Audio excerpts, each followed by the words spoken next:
promonya sebenarnya pada saat PFS ini adalah pre-booking atau mulai dari sekarang itu untuk ngebooking si Neta V2 ini dengan harga total 200 jutaan aja ya.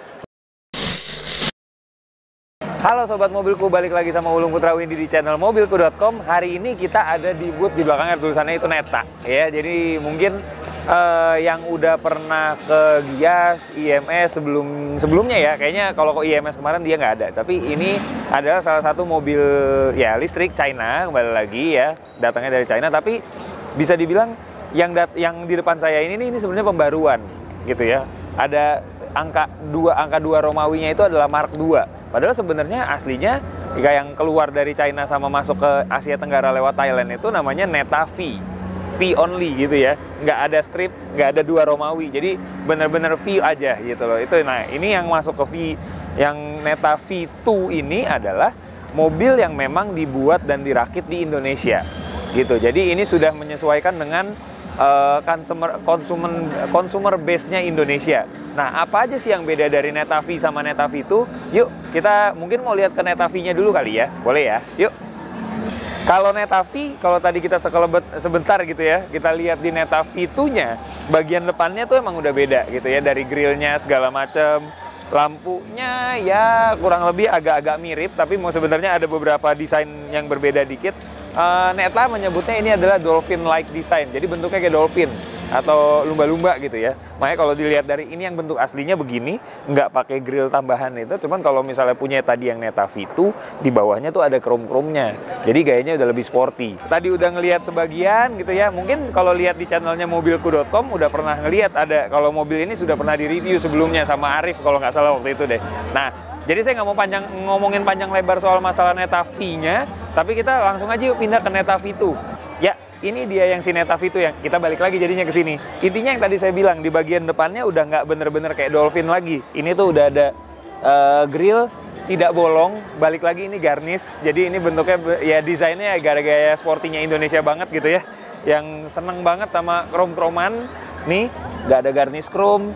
Ini juga plastik biasa, tapi ini nggak ada lubang-lubangnya. Seperti lubang, tapi ini juga chrome-chrome. Jadi terlihat kesannya lebih sporty, tapi nggak meninggalkan kesan elegannya gitu loh. Ya itu gayanya Indonesia ya, rata-rata seperti itu. Ya tambahan air scoop-an juga di sini. Ini juga nggak bolong soalnya. Air scoopnya nggak bolong. Kalau di sana kan ya clean aja gitu karena bentuknya dolphin. Yuk lanjut lagi ke sebelah. Pembedanya yang kedua ya ini bentuk velg. Kalau untuk bicara ukuran apa namanya? Oh, ternyata bannya juga beda ukurannya. Ini 185/55. Kalau tadi 155/55. Jadi ini sebenarnya tingginya agak lebih tinggi untuk bannya gitu ya. Ya kalau merek mungkin masih sama, tapi bentuk ininya udah oke. Bentuk velgnya sudah berubah gitu ya. Dan yang selanjutnya yang agak cukup mengejutkan, harga mobil ini ya sebelum saya tambahin, harga mobil Neta V itu kurang lebih 317 juta. Itu yang memang sudah di-share. Nah, ini untuk Neta V2 tadi pada saat launching di awal PFS dia bilang untuk pre-bookingnya itu 200 juta only, 200 jutaan.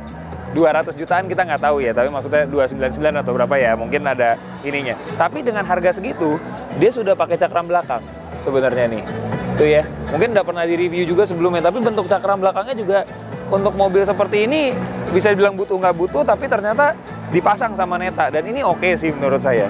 Salah satu fitur yang cukup oke lah, disematkan di, bisa dibilang nih hatchback EV ya, tapi powernya pun juga ada untuk pengeremannya juga oke. Jadi bisa dibilang harga segini sih cukup value for money ya sebenarnya ya. Yuk lanjut ke sini. Nah, bagian belakangnya juga beda. Kalau yang si Neta V yang biasa, ini bentuknya mungkin agak sedikit ke bawah gitu ya. Ada yang ngarahnya kayak air mata gitu. Cuman kalau ini clean, lurus semua gitu ya. Ini clean banget bentuknya. Gayanya juga ya Indonesia banget, banyak seneng banget yang garis-garis kayak gini gitu kan. Terus yang berbeda kemudian adalah bagian belakang. Di sini ada defoggernya sama nih wiper belakang. Kalau yang sebelumnya, yang di Neta V biasa, itu nggak ada. Jadi benar-benar dibuat sesuai kemauan orang Indonesia. Kalau mungkin kalau di luar, kenapa sih banyak banget mobil-mobil impor yang nggak ada defogger, nggak ada wiper? Karena biasanya nggak berguna. Tapi kalau di sini kita kan selalu minta ya, karena biar bersih ngelihat ke belakang gitu. Ini rigid banget pintunya.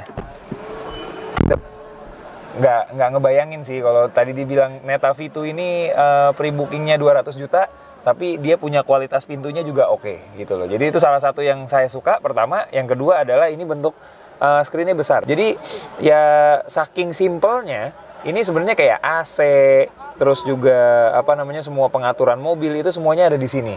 Karena kalau kita biasa lihat kecepatan ada di sini ya ini cuman purely kecepatan dan beberapa sensor-sensor aja kayak pintu kebuka, lampu nyala gitu ya. Terus kunci gitu loh, semuanya ada di sini sebenarnya. Jadi nggak tapi kecil gitu loh, kayak head up display kan nih jatuhnya kan. Tapi untuk seluruh aplikasi yang ada di mobil ini dan pengaturannya semuanya ada di head unit ini gitu. Ini apa ya? Kayak ada slot apa gitu, saya juga nggak kurang paham. Ini kayak SD card atau apa gitu, jadi bisa naruh di sini sebenarnya. Itu satu. Yang kedua, yang saya suka lagi dari mobil ini juga ini penyimpanannya oke. Penyimpanannya lumayan, nggak terlalu ribet gitu ya, tinggal gini. Di bagian bawah juga ada pocketnya juga. Ini charging port, yang satu udah USB, yang satu ya lighter gitu ya. Ini hazard di sini. Nah ini yang menurut saya agak aneh sih. Kita lagi bawa begini gitu kan, tapi hazardnya di sini gitu, kayak ke bawah banget. Tapi yang kembali yang saya suka dari Neta ini sebenarnya dari bentuk setirnya, ini sporty banget sih ya. Gayanya memang sporty banget, yang bentuknya bukan half round gitu. Emang ini bener-bener udah mengadopsi gayanya kayak seperti Mercy AMG atau apa gitu ya, yang udah ada lurusannya di sini. Jadi kalau mau belok kayaknya asik gitu loh. Ditambah lagi juga ini udah ada steering switch, udah apa namanya. Nah ini juga kalau nggak salah ini cruise control atau apa gitu. Ini kayaknya untuk set cruise controlnya. Ini buat nurunin speednya, ngangkat telepon, mikrofon, volume naik turun. Ini udah ada semua. Terus kalau kita masuk ke konsol tengah, wow ini sih ya oke, maksudnya panjang juga tapi nggak lebar. Jadi kalau kita punya barang-barang yang cukup lebar gitu emang tetap nggak bisa masuk ke sini. Tapi oke sih, ini ya buat tempat minum, buat naruh handphone misalnya gitu ya, kayak mungkin kayak saya nih lagi baru duduk gitu ya, taruh handphone di sini, kayaknya masih enak gitu. Jadi masih jadi satu tempat yang mungkin nggak ribet-ribet harus taruh di depan, atau mungkin mau taruh di sini juga nggak apa-apa gitu ya. Tapi saya nggak tahu ini ada wireless charging nggak ya. Kalau ngelihat, oh ini ada nih. Ini wireless charging ternyata. Ini key wireless charging nih. Ada kodenya di sini nih. Tuh, key. Ini key wireless charging nih. Tuh ya. Jadi di sini udah ada wireless charging juga fiturnya. Di sini udah ada tempat juga naruh handphone. Dan untuk mobil-mobil zaman sekarang gitu ya, untuk tatakan-tatakan biasanya karet-karetnya kurang, tapi ini karetnya enak. Jujur enak loh. Jadi ya agak cukup tertarik juga sih sebenarnya nih sama nih mobil. Terus di bawah ada konsol tambahan, di bawahnya juga ada lagi, tapi ini kayaknya agak aneh sih kalau taruh sini. Tangan kita kudu begini gitu lah. Kayak keputar-putar, tapi mungkin bisa pakai tangan kanan. Tapi kayaknya akan mengganggu kalau kita lagi berkendara. Jadi ya secara tampilan oke. Nah, yang jadi masalah sebetulnya adalah di bagian setir. Karena di sini kayaknya nggak ada tilt and telescopic sih sebenarnya, nggak. Jadi ya udah begini aja bentuk setirnya. Yang bisa disesuaikan hanya kursi, ya bisa digejot gitu ya, naik turun gitu. Terus maju mundur ya tetap gitu ya. Sekarang saya mau set gaya nyetir saya tuh di sini.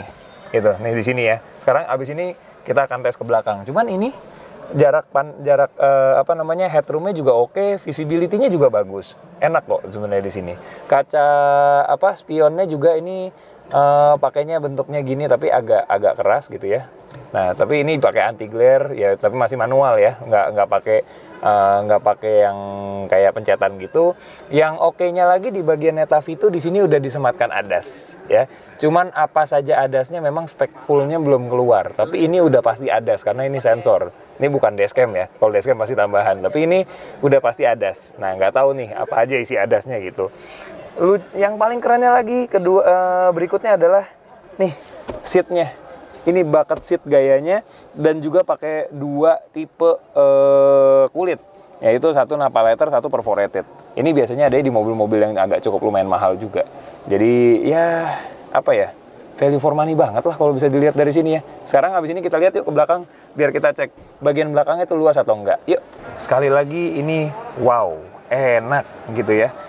Iya, saya emang agak sedikit subjektif dengan bentuk material Nappa leather digabung sama perforated, karena saya cukup suka sih dalam bentuk ini, walaupun warnanya bisa gonta-ganti, tapi Dia pakai warna hitam, ini cukup sporty walaupun tanda kutip ini terlihat jadi agak sedikit sempit ya sebenarnya ya. Tapi secara aktualnya kalau pada saat kita lagi senderan gitu ya, ini masih cukup, nggak enak-enak banget, nggak jauh-jauh banget tapi cukup.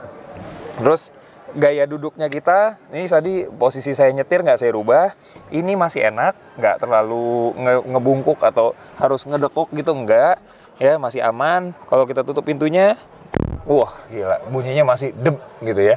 Ini oke sih, masih rigid.